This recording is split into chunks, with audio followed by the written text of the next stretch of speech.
हो सके। चलिए ये जो है इसकी कंडीशन कंप्लीट हुई। अब हमारे पास में केवल u, v और f में संबंध के लिए आया। u, v और f में संबंध स्थापित करना है। ये u, v, f क्या चीज है? u जो है ये वस्तु की दूरी है, दर्पण से वस्तु की दूरी, ये प्रतिबिंब की दूरी है v, और f है उसकी फोकस दूरी। इसमें संबंध स्थापित करना है। तो स्थापित करने से पहले हम कुछ चीजें गणितीय रूप से जान लेते हैं। गणित में कोऑर्डिनेशन हमको मालूम होना चाहिए। कोऑर्डिनेट जैसे आप जानते हो कि द्विविमीय में एक इस तरह से अक्ष होते हैं, इसको हम अक्ष कहते हैं और इसको हम कोटि कहते हैं। ये यहां से ये मूल बिंदु कहलाता है, इधर की दूरी पॉजिटिव कहलाती है, ये x होता है, ये यहाँ निगेटिव होता है। यहाँ ऊपर पॉजिटिव होता है, ये निगेटिव होता है। ये पूरा आध्यात्मिक दृष्टिकोण से रखा हुआ है। जैसे दाहिना हाथ होता है ना, उसको पॉजिटिव गिना जाता है। लोग दाहिना ही हाथ मिलाते हैं, दाहिने से यज्ञ करते हैं, दाहिने से हर चीज होता है, ठीक है। और बाएं से लोग उसके है अपना ही हाथ, लेकिन आध्यात्मिक दृष्टि से इसको अशुद्ध माना जाता है, इसीलिए उसको निगेटिव बोलते हैं। किसी से आप हाथ मिलाने के लिए आगे बढ़ेंगे तो बायां हाथ अगर आगे बढ़ाएंगे तो निगेटिव पर्सन, उसको निगेटिविटी लोग समाज में समझते हैं, इसलिए निगेटिव। नीचे वाले जैसे आपने सोचा होगा कि राक्षस लोग जमीन के नीचे रहते हैं और जब आप कोई बात पकड़ते हैं, हे भगवान ऊपर की तरफ देख लेते हैं, तो पॉजिटिवली ऊपर है। यहाँ पर हम लोग ये पृथ्वी, इसी तरह से ये आध्यात्मिकता को ही दर्शित करता है। और जितनी भी गणित है या फिर हम फिजिक्स के बारे में कहें, ये पूरा आध्यात्मिक विज्ञान है, क्योंकि संस्कृत से ही ये सारी चीजें निकली हैं। और ये फ्यूसिस है। इसको जब यहां से आपने पढ़ा होगा कि कोई भी कोण बिंदु से परिभाषा कर लेते हैं कि ऐसा संकेत जिसमें लंबाई चौड़ाई ऊंचाई नहीं होती, बिंदु कहलाता है। और कई बिंदुओं के मेल पे जो होता है एक सीधे में रेखा बन जाती है। अब यह रेखा जैसे बनती है तो इसी के ऊपर जब कोण का परिगमन करते हैं, निकालना शुरू कर देते तो इस तरह से कोण बनता है, इस तरह से कोण बनता है। इस तरह से जब आपका एंटी क्लॉकवाइज यानी जो आपका घड़ी है, घड़ी के सुई के विपरीत में कोण बनता है, तो कोण जब बनेगा तो इस तरह से यूं बनना शुरू होता है और यूं बनते बनते फिर आपका वृत्त में आ जाता है। यही कारण होता है कि ये पहला चतुर्थांश गिना जाता है, ये सेकंड चतुर्थांश गिना जाता है, ये थर्ड गिना जाता है और ये फोर्थ गिना जाता है। ये मेन होता है। और जब इसी के ऊपर हम कोई दर्पण रख देते हैं, जैसे ये अवतल दर्पण इस तरह से हम रख देते हैं, इस तरह से अवतल दर्पण रख दिए, तो ये जो इधर का इस तरफ होगा, इस तरफ की सारी दूरियां माइनस में गिनी जाती है। जब कोई वस्तु की लंबाई होती है तो जब ये इस तरफ ले जाती है लंबाई में, ये पॉजिटिव होता है। इधर जैसे जो ये इस तरह से बनता है, ये निगेटिव होता है। और अगर यहाँ पे कहीं चित्र बनता है, मान लीजिए सपोज इधर चित्र बनता है, तो ये पॉजिटिव होता है। इधर इस तरफ की दूरी निगेटिव, ऊपर की तरफ पॉजिटिव, नीचे की तरफ निगेटिव, इधर पॉजिटिव। तो ये जो आपने पढ़ा है, ये कोऑर्डिनेशन में उसी के हिसाब में ज्यामितीय प्रकृति है ये। अब इसमें यूवी में संबंध जब स्थापित करेंगे हम, तो हम क्या करते हैं कि सबसे पहले अवतल दर्पण ले लेते हैं। ये लीजिए अवतल दर्पण हमने ले लिया, अवतल दर्पण लिया और इसके सामने कोई वस्तु रख दी। वस्तु रखने पर यहां से इसके समांतर किरण जाएगी, मुख्य अक्ष के जिस बिंदु से होके जाएगी, ये फोकस हो गया। इसके बाद सी से ली गई और सी पर ही वापस लौट गई। ये पी हो गया, ध्रुव हो गया हमारा, ये सी है। और यहां पर हमारा उल्टा प्रतिबिंब बनेगा, जो वस्तु से छोटा होगा और वास्तविक होगा और उल्टा होगा। यहां पर हम एक लंब डाल देते हैं, जिसको यम और यन बोल देते हैं। अब हम करते क्या है कि त्रिभुज लेते हैं। त्रिभुज कौन सा? इसका नाम दे देते हैं ए बी और यहां पर लिख देते हैं ए डैश बी डैश। अब चलिए त्रिभुज ले लेते हैं ए बी सी और कौन सा त्रिभुज? ए डैश बी डैश सी, ए डैश बी डैश सी। अब ये दोनों त्रिभुज लेने के बाद में इसमें हम देखते हैं कि कोण, ये वाला कोण ए बी सी बराबर कोण ए डैश बी डैश सी के। क्यों? क्योंकि समकोण है, प्रत्येक समकोण है, प्रत्येक समकोण है। अब दूसरा ले लेते हैं, कोण ए सी बी बराबर कोण ए डैश सी बी डैश। क्यों? ये वाला कोण इस कोण के बराबर है, क्योंकि शीर्षाभिमुख कोण, शीर्षाभिमुख मतलब ये आमने सामने है, ये कोण है, इसलिए शीर्षाभिमुख कोण हो गया। अब इन दो कंडीशनों से हम करते क्या है कि ये समरूप हुए, यानी त्रिभुज ए बी सी तथा त्रिभुज ए डैश बी डैश सी समरूप हो गए। अब जो समरूप हुए तो क्या करेंगे, समरूपता का नियम लगाएंगे, यानी ए बी बटे ए डैश बी डैश, यानी इसकी भुजा बटे इसकी भुजा और इसकी भुजा, इस त्रिभुज की भुजा बटे इस भुजा बराबर बी सी बटे बी डैश सी। ये हमारा पहला समीकरण हो गया। और दूसरा समीकरण हम लेते हैं, तो दूसरे त्रिभुज लेते हैं। तो दूसरे त्रिभुज कौन सा लेंगे, एम एन एफ तथा त्रिभुज ए डैश बी डैश एफ लेने पर, तो इसमें लेंगे तो वही कंडीशन इसमें भी होगी। कौन सी? कि आप देख रहे हो ए डैश बी डैश एफ, चलो कोण एम एन एफ ले लो, एम एन एफ, यानी ये कोण इस कोण के बराबर होगा, बराबर कोण ए डैश बी डैश एफ के। क्यों? प्रत्येक समकोण है, वही कंडीशन, प्रत्येक समकोण है। अब दूसरा यहां पे कोण दूसरा लेते हैं, ए डैश बी डैश एफ बराबर यहां पे ले लो एम, कोण एम एफ एन के का है, ये शीर्षाभिमुख है, ये शीर्षाभिमुख हो गए, शीर्षाभिमुख हो गए।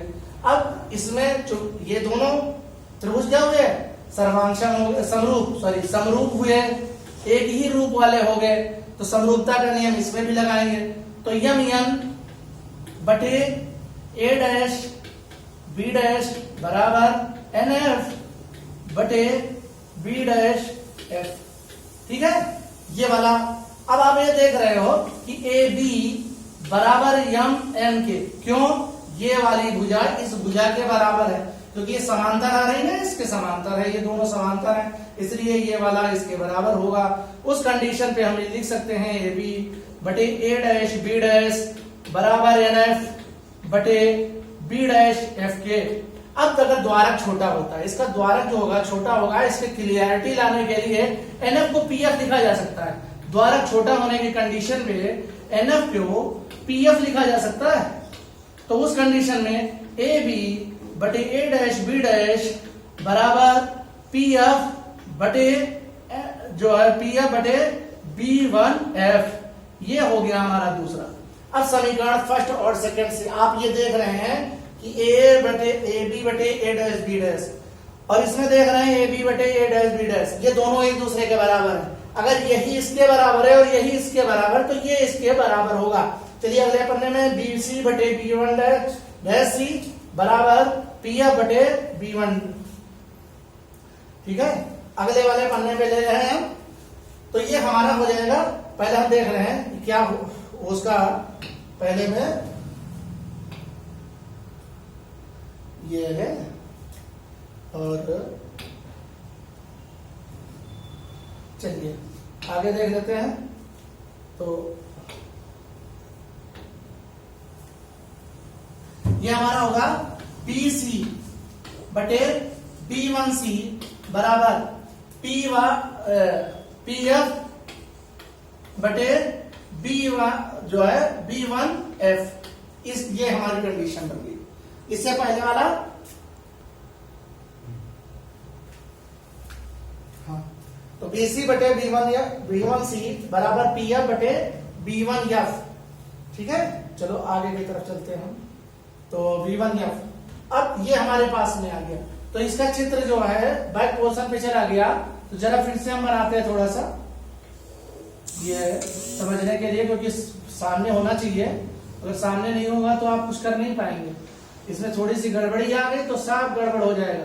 तो ये भी ये तो था ही था हमारा, ये सर सी था, ये A1 B1 था, और ये हमारा एफ था, ये एम था, और यहाँ पे एन था, और ये आपका पी था। चलिए यहाँ पे हमारा आ गया बी सी बटे बी वन सी बराबर पी एफ बटे बी वन एफ। अब इसको हम तोड़ते हैं, तोड़ के बीसी को हम क्या लिख सकते हैं, बीसी को पी बी, यहाँ की दूरी ये हमको मालूम होना चाहिए बीसी, तो बीसी को हम लिख सकते हैं P B minus PC, P B minus PC बटे बी वन सी को लिख सकते हैं PC minus B V one, PC minus P B one, इसको लिख सकते हैं बराबर में पी एफ, ये छोटी दूरी पी एफ आई है तो पी एफ रह जाएगी, बटे बी वन एफ, तो बी वन एफ को P B one minus P F लिख सकते हैं, P B one minus P F लिखा जा सकता है। अब आप यहीं पर कुछ चीजों को ध्यान देंगे, वस्तु कहां रखी है, वस्तु दर्पण के इस तरफ रखी है, यानी दर्पण से वस्तु की दूरी, दर्पण से वस्तु की दूरी माइनस यू होगी, प्रतिबिंब की दूरी, दर्पण से प्रतिबिंब की दूरी वो होगी आपका माइनस में वी होगी, और फोकस दूरी कितनी होगी, फोकस दूरी आपकी होगी माइनस में एफ। अब ये जो आपका है ये वस्तु की दूरी, ये होगा पीबी, इसको हम पीबी लिख सकते हैं। ये प्रतिबिंब की दूरी, ये प्रतिबिंब की दूरी कितनी है, पीबी1 है तो पीबी1 लिख सकते हैं इसको। फोकस दूरी पीएफ है तो पीएफ लिख सकते हैं। और हमारी जो पीसी है वो क्या है, वक्रता त्रिज्या है, तो वक्रता त्रिज्या को हम लिख सकते हैं -2f, ठीक है। अब यही मान इसमें रख देते हैं, तो पीबी की जगह पे क्या लिखेंगे, -u, तो -u हो गया। पीसी की जगह पे 2f माइनस में, तो माइनस माइनस मिलके प्लस हो गया, बटे में पीसी -2f हो गया, ये माइनस पीबी1 माइनस में भी हुआ तो प्लस में भी हो गया, बराबर में पीएफ में -f हुआ, बटे पीबी1 में -v हुआ, और पीएफ में प्लस में एफ हो गया, क्यों माइनस माइनस प्लस हुआ। अब इसका गुणा इधर कर दो, इसका गुणा इधर कर दो। अब क्या है, -u plus 2f into -v plus f बराबर -f इंटू -2f और प्लस v, ये हो गया। अब गुणा करो तो ये हो जाएगा uv माइनस uf और फिर प्लस माइनस में 2fv और प्लस में 2f स्क्वायर बराबर में 2f स्क्वायर और माइनस fv।